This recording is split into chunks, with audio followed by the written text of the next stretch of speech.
টলিউডে আসছে নতুন ছবি আরি। সেখানে অভিনয় করছেন ওপার বাংলার অভিনেতা যশ দাশগুপ্ত ও অভিনেত্রী নুসরাত জাহান। মূলত মা ছেলের আদরের সম্পর্ক নিয়ে ছবির গল্প।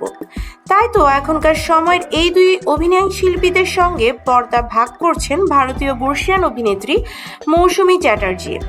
একটা সময় মৌসুমী চ্যাটার্জি মানেই ছিল যেন বাংলা ছবির নস্টালজিয়া। একটা সময় নায়িকা হিসেবে পর্দায় তাক লাগিয়েছেন তিনি। এবারও আসছেন দর্শক মাতাতে, তবে নায়িকা নয়, একজন মায়ের চরিত্রে। আর এই সিনেমায় যশের মায়ের চরিত্রে থাকবেন তিনি। এমন আদুরে গল্পের এক সিনেমা নিয়েই সদ্যই ভারতীয় গণমাধ্যমের মুখোমুখি হন যশ ও নুসরাত। এ সময় পর্দার ও পর্দার বাইরের নানা কথাই হয় আলোচনায়। বর্তমানে যশ নুসরত দুজনেই নেট পোকা। সামাজিক মাধ্যমে তাদের অবাধ বিচরণ। নিয়ম করে আপডেট কিংবা ছবি পোস্ট কিংবা এই আড়ি নিয়ে গুরুত্বপূর্ণ সব আপডেট দেন তারা। কিন্তু এইসবের মাঝে মন্তব্যের ঘরে ধেয়ে আসে গালাগালি কুমন্তব্য।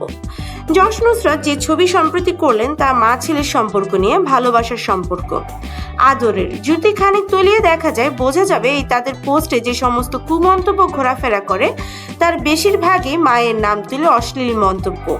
এ নিয়ে প্রশ্নের মুখে পড়েন যশ নুসরত। স্ক্রল করতে করতে যখন এমন মন্তব্য দেখে কি মনে করেন তারা, তা নিয়ে মুখ খুললেন দুজনেই। নুসরত বলেন, যারা মা বাবা তুলে গালি দেয় তাদের বাবা মায়েরা জানেন না তারা এটা করছে। যদি জানতো তাহলে তারা এটা করতো না।